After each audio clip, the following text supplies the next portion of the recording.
Hello! Lately, I've been seeing a lot of people struggling to either get to Ginger Island or to complete some of the quests in the island, and I'm going to show you everything you need to know about the island in this video, while trying my very best not to spoil the area for people that want a blind experience. Topic 1. Arriving in Ginger Island. The only requirement to trigger the island's quest is either finishing the community center or the Joja expansions. If you already completed one of the two, all you need to do is skip to the next day and you get a letter from Willie when you wake up, saying that he wants to show you something. Just keep in mind that you have to read the letter before going to talk to him. I wonder how he knows if you read the letter or not. The next thing you need to do is go to Willie's shop and then go through the door behind the counter. After your cutscene, he'll ask you to help him gather some materials to fix the boat. He'll ask for 5 iridium bars, 5 battery packs and 200 hardwood. After bringing the materials to Willie, a message saying that the boat will be ready the next day will pop up on the screen. And the next day, when you go through that door, you have the option of going to Ginger Island. When you get there, you'll see 3 different paths, being that 2 of them are blocked. The path to the right takes you to this sort of grove with a little house at the end. Just to the left of the little stone path, you can see a golden walnut, which is a new item/currency from Ginger Island. When you find a new golden walnut, it won't show up in your inventory, but rather on the character tab on the menu. You can find golden walnuts in a couple of ways, like just finding them on the islands, or digging them up in places at sea mods, or fishing, or breaking rocks, or defeating enemies, or even solving puzzles. There are 130 golden walnuts that you can find, and you need 116 to unlock everything on the island. So, when you enter the house at the end of the path, you meet Leo, the new NPC introduced in 1.5. After you meet Leo, the path to the north is going to open up, and from this point forward, the quests on the island won't feel so linear. Basically, now your main objective is going to be finding golden walnuts to unlock new stuff around the island. From now on, the video will be divided into every specific side quest or unlockable of the island. And if there's something in particular that interests you, you can take a look at the description of the video to see when that topic is going to be covered. Just keep in mind that I order topics based on how early you can unlock/do whatever it is that I'm talking about. So watching the full video might help you understand a few things better. Just a very quick interruption. If you can, like the video and subscribe because it helps me a lot. Thank you, and on with the video. Topic 2. The volcano. To get inside the dungeon, you need your watering can to make a bridge between the entrance and the first level. The volcano works kinda like the mines, but it's only 10 floors long. It's also a great place to find some of the new items from the island, like cinder shards, dragon teeth, and even some golden walnuts. In my opinion, the volcano is even tougher than the Soul Cavern, so bringing some bombs and food is a great idea. It's worth mentioning that the volcano doesn't have an elevator or anything like it, so your best chance of clearing it is getting on the island early and going through the dungeon while being mindful of the time you have left. Overall, if you prepare well, it's not that hard. At the end of the volcano, you'll find a thing that is a spoiler, and if you don't want to hear me talking about it, you can jump to 4 minutes 33 seconds. So, after the last level of the volcano, you'll find a forge that allows you to combine rings, making it so that the ring you forge gives you the same bonuses that the two you used to make it had on their own. You can give your tools and weapons different perks and enchantments depending on your luck and on what materials you use, being that you can give a weapon up to 3 different perks. You can change the appearance of your weapons and much more. The forge has a ton of complicated mechanics, so if you're interested in learning more, I left the wiki article in the description of the video. After you clear the volcano once, you'll have the option of going straight to the forge without having to go through the dungeon again when you unlock this little door to the right of the entrance of the volcano. Topic 3. Professor Snail and the Island Field Office. Once you unlock the west side of the island by bribing the parrot to wake up the turtle blocking the path, another parrot will show up besides the broken bridge south of the volcano to fix it for 10 golden walnuts. Once the bridge is repaired, you'll be able to save the guy that's stuck in the cave by blowing up the boulder blocking the entrance to the cave. As soon as he gets out, like every other NPC in the game, he'll ask for help, and in this case, he wants you to help him complete his fossil collection, aside from a little quiz on how many purple flowers and starfish are there in the islands.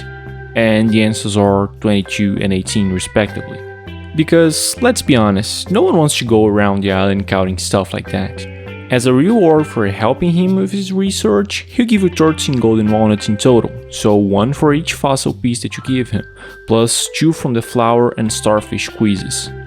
He'll also give you a mango tree sapling, a banana tree sapling, and a spoiler that you can skip by going straight to 5 minutes 54 seconds. But what I was going to say was that he gives you an ostrich incubator. And no, I'm not joking, there are ostriches in the game now. But more on that in a minute. You can find the fossil that he wants scattered all over the island, usually in artifact spots. If you need to find a specific part, here's the map with the spawn locations of the fossil pieces on the island. Topic 4. The farmhouse. As soon as you get to the west side of the island, you'll be able to unlock a farmhouse on the island. You can plant any crop in the area south of the farmhouse, even if you didn't restore the house yet. The area works just like a bigger greenhouse. You can plant crops and trees from all seasons on the island, no matter the season you're currently in, and crows won't eat your crops, so you don't need to worry about scarecrows. And like I said, you can get some golden walnuts by harvesting crops that grew on the island, so keep an eye out for that.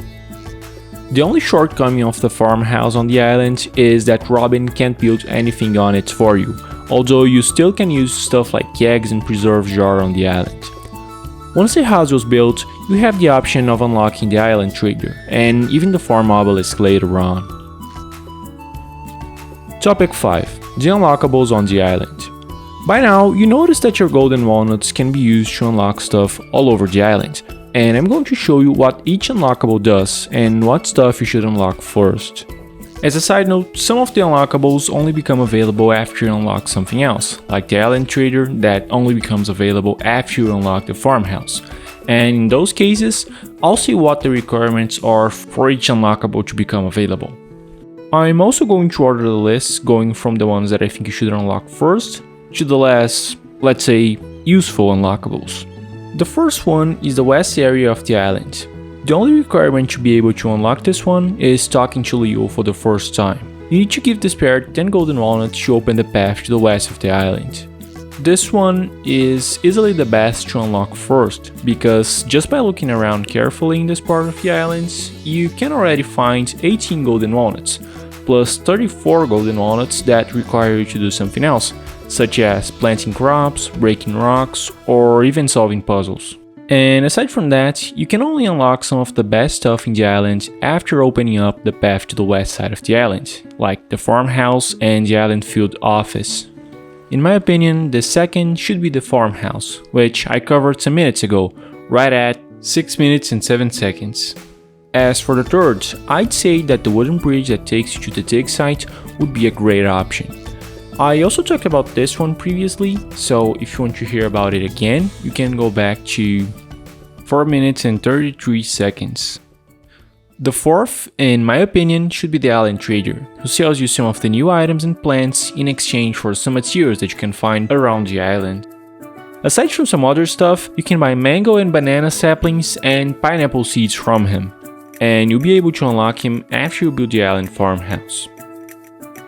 Now, the other unlockables aren't as necessary as the ones that I talked about so far, so I think that you should unlock the ones that interest you the most first. Those unlockables are the resort, that I'll talk about at 10 minutes and 46 seconds.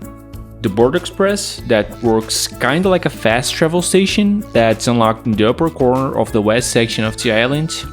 The mail delivery in the island, that can be unlocked after the house was built. The obelisk that teleports you back to the farm in Stardew Valley, that you can unlock after you bought the mail delivery. The volcano bridge that allows you to go across the first section of the volcano without your watering can, despite the fact that you kinda need to bring the watering can to the volcano regardless, but yeah, sure. And lastly, a shortcut in the 5th level of the volcano that allows you to get out of the volcano but not inside of it, and you can only take this shortcut on the 5th level. So just like the bridge, it's not one of the unlockables that you should focus on trying to get early on. Like I said previously, there are 130 golden walnuts all over the island, and you need 116 of those 130 to unlock everything on the island. The other 14 walnuts can be exchanged for, spoiler, and this is a big one, that you can skip by going to 10 minutes and 46 seconds. But like I was saying, you can trade the remaining 14 golden walnuts for Q gems, that are a late game currency that you unlock when you collect enough golden walnuts to be allowed in Mr. Q's secret gaming dungeon over here. The thing is that you can only sell them to Mr. Q once you unlock everything on the island, so don't bother trying to give them to Mr. Q because he won't accept them until you unlocked everything. Topic 6. The Pirate's Cove and the Resort. Once you build the house on the west of the island, a new pirate will show up in the middle of the rubble in the south of the island, just a few steps north from where Real's ship stays while you're on the island. For 20 golden walnuts, you'll be able to build a resort, making it so that some of the NPCs can come and visit the island every once in a while. There aren't a lot of useful things that you can do with the resort, but it's still kinda cool to be able to change the NPC schedule when you open and close the resort. So the best thing about the resort is that once it was built, the pile of wooden beams in the southeast of the island will be gone, and you'll be able to access 2 new areas. In those areas, you'll be able to find some items and some cool secrets, like the mermaid from the night market when it's raining, and even a new minigame that rewards you with some golden walnuts. On every even day of the month that's not raining, a bunch of pirates will show up in the cove. There you can play darts with one of the pirates, and as a reward, you receive 3 golden walnuts for beating him 3 times. Topic 7. Birdie or the Pirate's Wife quest. This one is just a wild goose chase. Basically, once you're in the west of the island, you can see this lady called Birdie. She says that her husband died years ago, and then she gives you the only picture that she has of him, hoping that you do something with it. Well, what you need to do is go and show the picture to Kent, who gives you some random spice that you need to give to Gus, who gives you a rose that you should give to Sandy, who gives you a TV remote controller that you need to give to George, who gives you a magic ice stone that you need to give to the wizard, that gives you a lure that you need to give to Willie, that gives you a locket that he found on the beach that you finally give to Birdie to complete your quest. And wow, that's a lot of steps to follow. When you give her the locket, she'll give you a couple of golden walnuts and a recipe for fairy dust that basically makes any machine or crafting station finish whatever it is that it's doing instantly, like this keg over here. Now, before we go to topic number 8, I just wanted to say that I decided to combine some smaller things into one topic that ended up being very spoilery in nature, let's say. So yeah, just be sure you won't regret watching this part of the video. Topic 8. Ostriches, pineapples, mango, and banana trees. If you don't know, Ginger Island allows you to raise ostriches on the regular farm. And yes, I said ostriches. Once you complete the island-filled office quests, Professor Snail will give you an ostrich incubator. And as soon as you find an ostrich egg, either using journal scrap number 10 or getting it from a chest in the volcano, you can raise an ostrich in a barn. And yes, a barn and not a coop. It takes 10 days for an egg to hatch, and just like any other animal, the happier it is, the faster it'll grow. Once your ostrich is fully grown, it'll lay an egg every 7 days. The base value of the egg itself is 600 gold, but if you put it in a mayonnaise maker, one ostrich egg gives you 10 normal mayonnaise that in total are worth 1900 gold, that is without any perks. Now, as for the pineapple and the banana and mango trees, they are the new plants from Ginger Island. You can buy them from the island trader, or find pineapple seeds when you kill one of those. You can also get a sapling for either tree from Professor Snail when you complete his fossil collection. Now, last but not least, the mahogany trees. I kinda debated myself on whether or not to include this one, but because it looks like most people don't know about it, I decided to keep it in the video. The mahogany trees are arguably one of the best consistent ways of finding hardwood in the game. You can find mahogany trees in a lot of places, like in the stumps on the secret woods. You can chop down or just shake the mahogany trees in the upper part of the west section of the island, or if you're stupid, you can buy them from the island trader for 1 stingray. There is a lot of cool new stuff that I wanted to talk about in this video, like the new enemies, the new materials, the new fish, the new decorations, Leo's storyline, and even the locations of the golden walnuts. But this video is already way too long, and besides, unlike some of the things that I talked about today, all the things that I just mentioned have mostly complete articles in the wiki about them, as of the day that I'm writing the script. So if you really want to know about some of the things that I mentioned above, you can look in the video's description and you'll find the link to the articles there. Besides, I'm happy to answer any questions that you guys have in the comment section of the video. And well, for now, that's all. Thank you so much for watching my video until the end. I really appreciate it because it took me a long time to make it. So thank you. I hope I'll see you again sometime, and bye bye.